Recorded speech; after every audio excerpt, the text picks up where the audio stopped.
Bismillah. Assalamualaikum warahmatullahi wabarakatuh. Alhamdulillahirabbil alamin. Assalatu wassalamu ala nabiyyina Muhammadin karim.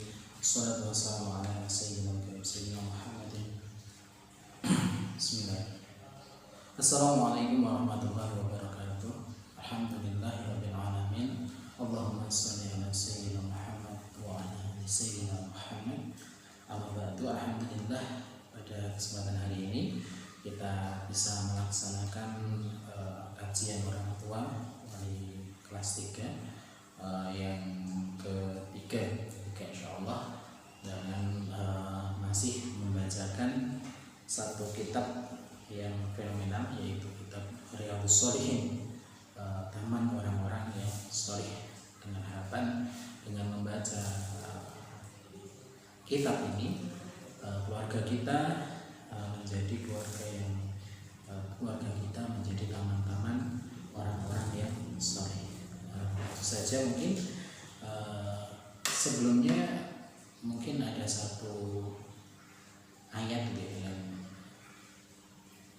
di surat Abasa yang kemudian kemarin kita baca, dan ternyata ada satu isi yang menarik, yaitu ketika di surat Abasa, akhir surat Abasa, ada satu ayat yang mungkin perlu kita renungkan bersama, yaitu ketika Allah berfirman, wa idza ja'atus shakhah yauma yafirul mar'u min akhihi wa ummihi wa abihi wa sahibatihi wa banihi likulli imri'in minhum yawma idzin sya'nu yughnihi. Ketika kiamat tiba, wa idza ja'atus shakhah, ketika penipuan sangkakala, yauma yafirul mar'u min akhihi. Fir itu adalah berlari seperti ketika ada seekor anjing mungkin menggonggong, maka seorang itu berlari karena ketakutan ada anjing yang menggonggong. Dan di akhirat digambarkan, ketika hari akhir itu digambarkan bahwa yauma yafirul mar'u min akhihi, orang lari dari saudaranya, orang lari dari anaknya, orang lari dari orang tuanya. Kalau kita melihat dunia, masa ya, masa iya. Tapi ternyata itu digambarkan oleh Allah Subhanahu wa Ta'ala. Kenapa? Berapa Allah menafsirkan? Karena kelak orang-orang takut, orang-orang takut. Dia dimintai pahala, dimintai apa?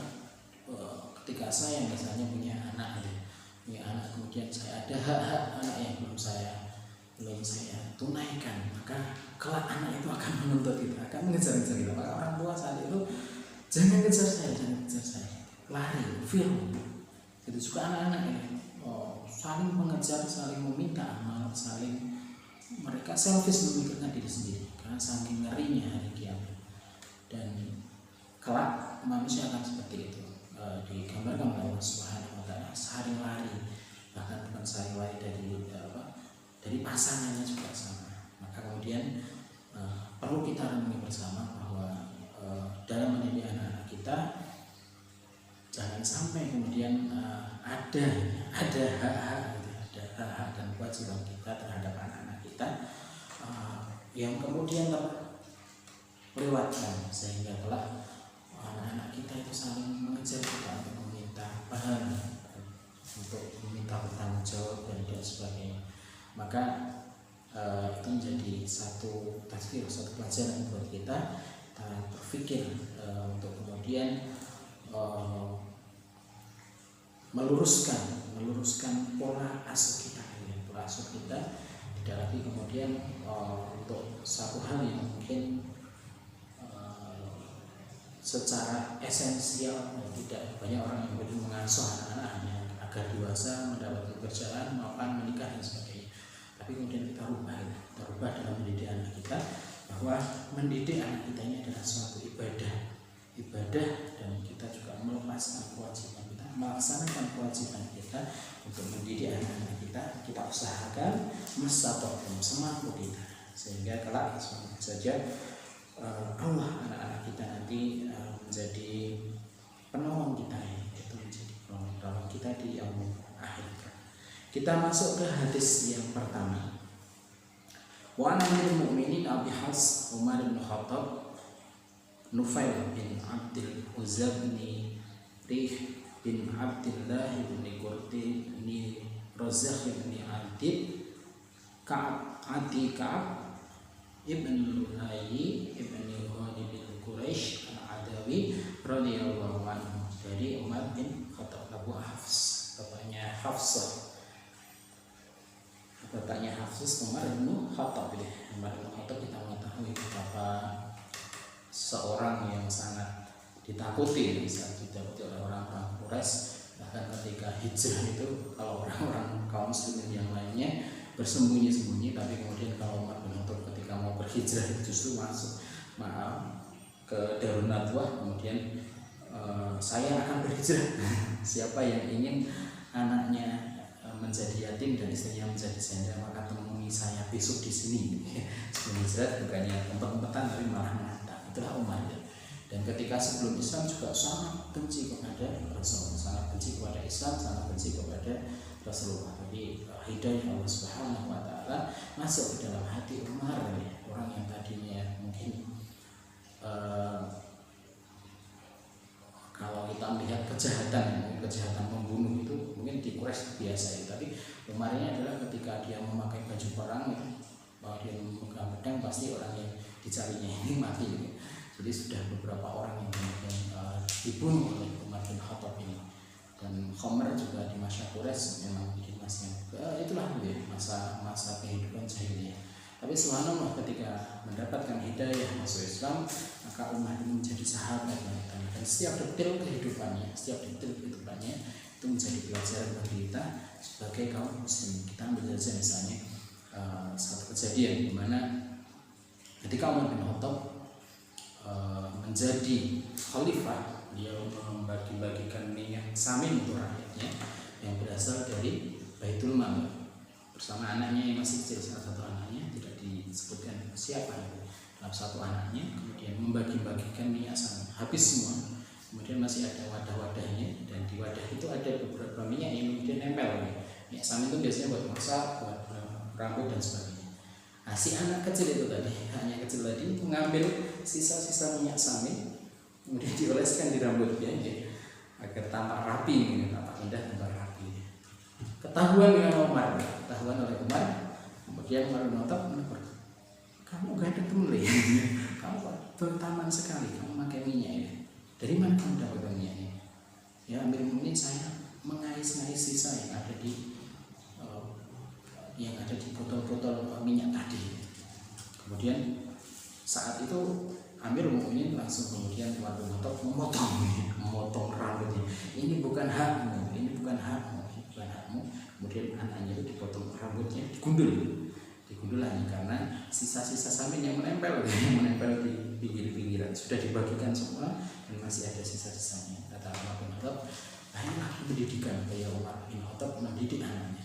Kemudian pernah suatu ketika pula ada salah satu anak Umar bin Khattab ini bajunya itu tembel-tembelan, kemudian diejek sama teman-temannya, karena baju ya putranya Amirul Mukminin bajunya bertambal-tambal, bajunya ditambal-tambal. Akhirnya pulang si anak tadi, kemudian menangis merengek untuk diberikan baju, karena bajunya sudah tembel banyak, tembelannya bukan hanya satu dua tapi banyak sekali. Kemudian Umar bin Khattab mengirim surat kepada penjaga Baitul Mal, wahai penjaga Baitul Mal, saya akan meminjam, bukan untuk keperluan negara tapi untuk keperluan pribadi saya. Saya akan membelikan baju untuk anak saya. Saya akan membayar ketika bulan depan saya mendapat gaji. Saya akan membayar ketika bulan depan dari gaji Baitul Mal itu, maka sisihkanlah untuk membayar hutangku tadi. Kemudian si penjaga Baitul Mal tadi mengatakan kepada Umar, wahai Umar, apakah kamu bisa menjamin bulan depan kamu masih hidup ini? Mendapat surat seperti itu, maka kemudian Umar bin Khattab, wahai anakku, bersabarlah, karena aku tidak tahu apakah bulan depan aku masih hidup. Nah, jika bulan depan aku masih hidup, insya Allah akan aku belikan baju. Tapi sekarang bersabarlah, dengan baju bolong biarlah orang-orang menghina, tapi ayahmu tidak terbebani dengan dosa. Itu hal pembelajaran kepada anak-anaknya, bagaimana Umar kemudian mendidik anak-anaknya, mendidik keimanan, keikhlasan yang begitu luar biasa. Tidak, mungkin rakyatnya tidak melihat ketika minyak samin dioleskan ke rambut anaknya, tapi Umar bin Khattab mengajarkan kepada anaknya bahwa ini bukan hakmu. Bahkan mungkin kalau kita minyak yang nempel itu kan sesuatu yang mungkin sudah tidak digunakan, tapi oleh Amirul Mukminin itu benar digundul, namanya digundul, dihabiskan. Begitu juga mengajarkan anak untuk bersabar, lebih takut kepada dosa. Seperti tadi ketika mau berhutang, tapi Amirul Mukminin lebih memerintahkan anakku tetaplah bersabar. Ini mungkin dua potong kisah Amirul Mukminin. Kalau kita membaca sirah Amirul Mukminin Umar bin Khattab ini, maka setiap potongan ceritanya itu sangat menginspirasi. Satu lagi mungkin suatu ketika pernah ada putra Umar bin Khattab, Muhammad bin Umar, itu pernah mabuk di Mesir minum khamr, mungkin anak muda ya, minum khamr. Kemudian setelah paginya sadar, Abdurrahman ini datang ke gubernur Mesir saat itu. Wahai gubernur, saya semalam sudah minum khamr, maka cambuklah saya, hukum saya dengan cambuk. Tapi kemudian gubernur tadi karena itu merasa ini adalah putranya Mukminin, maka dia dimasukkan ke ruangan, kemudian dicambuk di dalam ruangan. Padahal seharusnya orang yang minum khamr itu dibawa ke hadapan umum, kemudian dicambuk. Mendengar hal itu, Umar bin Khattab marah, kemudian mengutus Abdullah bin Umar untuk menjemput adiknya Umar bin Khattab dengan satu hal yang kemudian dalam keadaan menunduk dari Mesir sampai ke Madinah. Kemudian sesampainya di Madinah, beberapa sahabat sudah mengatakan, bukankah anakmu ini sudah dicambuk di Mesir, kenapa kamu harus menghukumnya? Tidak, demi Allah. Maka kemudian Umar mendatangkan Abdurrahman bin Umar itu di hadapan umum, kemudian mencambuk di hadapan umum. Artinya bahwa keadilan ini, siapa yang melanggar hukum Allah, maka Umar, bahkan anak-anaknya pun tidak. Ketika Umar bin Khattab menjadi Amirul Mukminin, diajarkan ya, saya takut hukuman Allah itu. Kalau kamu berbuat dolim, berbuat dosa, maka Umar sendiri yang menghukum. Dan ini benar-benar dilakukan oleh Umar bin Khattab di hadapan umum.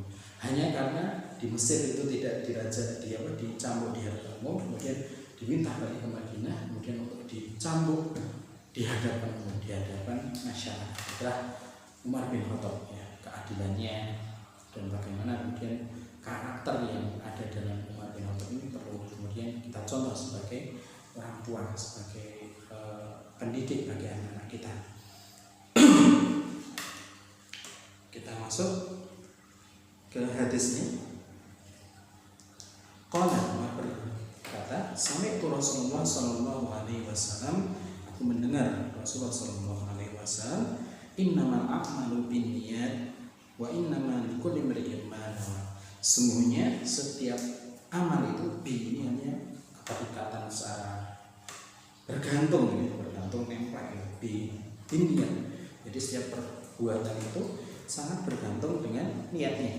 Wa innamal likulli imri'in ma nawa. Dan semua perbuatan manusia akan mendapatkan apa yang dia cita-cita, dia niatkan ini. Wa innamal likulli imri'in ma nawa. Faman kanat hijratuhu ila Allah wa rasulih fa hijratuhu ila Allah wa rasulih. Barang siapa yang berhijrah kepada Allah dan Rasulnya, maka fa hijratuhu ila Allah wa rasulih, maka dia akan mendapatkan Allah dan Rasulnya, ridha Allah dan ridha Rasulnya. Wa man kanat hijratuhu lidunya yusibuha, dan siapa yang hijrahnya untuk dunia yang dia inginkan, awim imraati yang kihuha, atau wanita yang ingin dia nikahi, fa hijratuhu ila ma hajara ilaih, maka hijrahnya itu kembali kepada apa yang dia niatkan.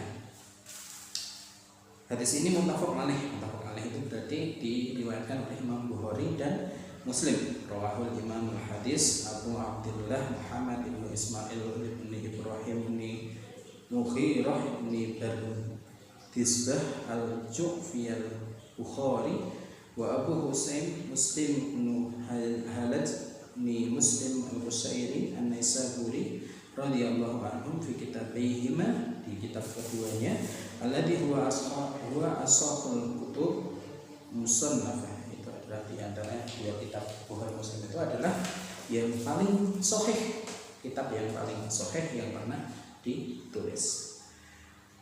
Dari hadis ini bisa kita ambil pelajaran. Jadi hadis ini asbabul wurudnya, sebab turunnya hadisnya itu adalah ada seorang muhajir Qais, saya Qais. Jadi ada seorang orang yang hijrah ingin menikahi seorang perempuan. Saya ingin datang hijrah ke Madinah karena ingin menikahi seorang perempuan.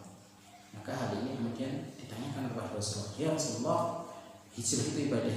Hijrah itu ibadah dengan badan, dengan fisik, dengan harta, untuk melaksanakan satu kepatuhan kepada Allah Subhanahu wa Ta'ala, untuk hijrah berpindah dari tempat yang tadinya negeri kafir atau kemudian menuju ke negeri yang muslim. Atau mungkin kalau kita hijrah itu, kalau hijrah maknanya mungkin sudah tidak ya, Indonesia ini negara muslim, maka yang lebih tepat adalah hijrah maknawi, yaitu hijrah dari keburukan kepada ketaatan kepada Allah Subhanahu wa Ta'ala. Ada seorang yang berhijrah untuk menikahi seorang perempuan. Maka kata Allah, kata Rasulullah, innamal a'malu binniyat wa innamal likulli imrin ma nawa. Maka semua akan mendapatkan apa yang dia niatkan. Barang siapa mendidik anak agar anaknya nanti menjadi orang yang kaya, menjadi orang yang sukses, maka mungkin akan mendapatkan anak yang kaya dan sukses. Barang siapa yang ingin mendidik anak agar anaknya menjadi pintar, maka mungkin akan mendapatkan anaknya yang pintar. Dia akan mendapatkan apa yang dia niatkan. Akan tetapi niat ini akan mendapatkan apa yang kemudian dia niatkan dalam hati. Sama seperti hijrahnya Muhajir Qais, di mana dia berhijrah ke Madinah karena ingin menikahi seorang perempuan. Kata Rasulullah, jika hijrahnya ke Madinah ini ilallahi wa rasulih, jadi kemudian tidak menghakimi ini hijrah ilallahi wa rasulih, jika hijrahnya ini untuk Allah dan Rasulnya, maka dia akan mendapatkan keridhaan, walaupun kemudian bisa menikahi Qais dan sebagainya, tapi tetap mendapatkan ridha Allah Subhanahu wa Ta'ala. Akan tapi jika hijrahnya karena mendapatkan menginginkan harta dunia, seperti mungkin kita mendidik anak untuk mendapatkan kesuksesan, atau mungkin kita mendidik anak agar banyak orang kemudian mendidik anak niatannya agar besok anakku ini sing arep ngopeni aku, anakku sing arep ngopeni aku. Kadang ada niatan-niatan seperti itu, mungkin besok anakku harus kaya, besok anakku harus sukses untuk dapat memelihara aku ketika tua, atau ngopeni orang tua ketika tua nanti. Nah, ini banyak orang yang kemudian berniat seperti itu. Maka kata Rasulullah, dia akan mendapatkan apa yang dia niatkan. Jadi tidak akan mendapatkan Allah dan Rasulnya. Berbeda ketika seorang kemudian meniatkan diri mendidik anak karena itu adalah suatu perintah Allah Subhanahu wa Ta'ala, kemudian dia mengharap ridho Allah Subhanahu wa Ta'ala, maka kelak dia akan mendapatkan Allah dan Rasulnya, mendapatkan ridho Allah dan Rasulnya. Walaupun mungkin anaknya nanti juga akan tetap menjadi anak sukses. Dan inilah keikhlasan. Keikhlasan akan mendapatkan apa yang dia niatkan. Kalaupun gagal mendidik anak, maka sudah tetap pahalanya bagi seorang yang kemudian mendidik karena Allah Subhanahu wa Ta'ala. Maka dari hadis ini mari kita pelajari, perbaharui niat kita. Ketika kita membangunkan anak kita, hadirkan niat bismillah, aku membangunkan, mendidik agar anakku bisa bangun subuh, agar taat kepada Allah Subhanahu wa Ta'ala, untuk mencari ridho Allah Subhanahu wa Ta'ala. Membangunkan anak, membersihkan tempat tidur anak, mencuci piring anak, kemudian membersihkan, menyiapkan makanan, mengantarkan, selalu hadirkan niat dalam hati kita untuk beribadah kepada Allah Subhanahu wa Ta'ala, sehingga insya Allah ketika niatan kita ikhlas karena Allah Subhanahu wa Ta'ala, maka tidak akan pernah kita mendapatkan kekecewaan walaupun mungkin balasan dari anak tidak seperti yang diinginkan, seperti tadi orang tua yang menginginkan agar mendidik anak agar nanti bisa dihormati oleh anak, menghormati anak agar dihormati oleh anak. Jika niatnya hanya untuk itu saja, maka kata Rasulullah dia akan mendapatkan apa yang dia niatkan saja. Tapi ketika dia niatkan mendidik anak untuk Allah Subhanahu wa Ta'ala, untuk mencari itu Allah Subhanahu wa Ta'ala, menghadirkan anak yang soleh, maka insya Allah apa yang dia kelelahan dalam mendidik anak, mencuci dari kecil mungkin melahirkan, mencuci popok, mencuci, memberi makan, masak dan sebagainya, harus bangun pagi sebelum subuh untuk mencuci baju dan sebagainya. Maka jika itu dilakukan karena Allah Subhanahu wa Ta'ala, maka insya Allah itu akan menjadi amal ibadah yang akan menjadi timbangan kebaikan di akhirat kelak. Namun jika diniatkan hanya sebagai fitrah, kewajiban sebagai orang tua saja, maka dia tidak akan mendapatkan pahala dari Allah Subhanahu wa Ta'ala.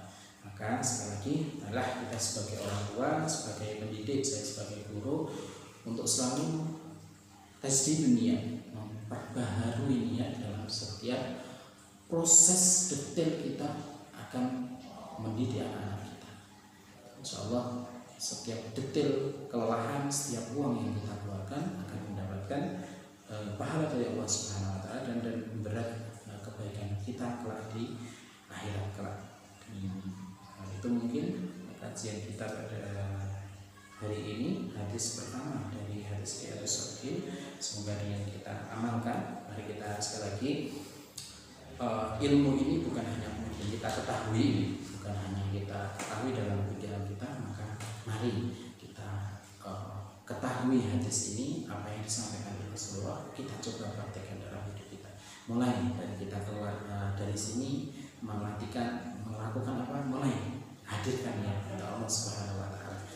Itu saja mungkin dari saya pada kesempatan hari ini, semoga bermanfaat. Wallahu a'lam bishawab. Assalamualaikum warahmatullahi wabarakatuh.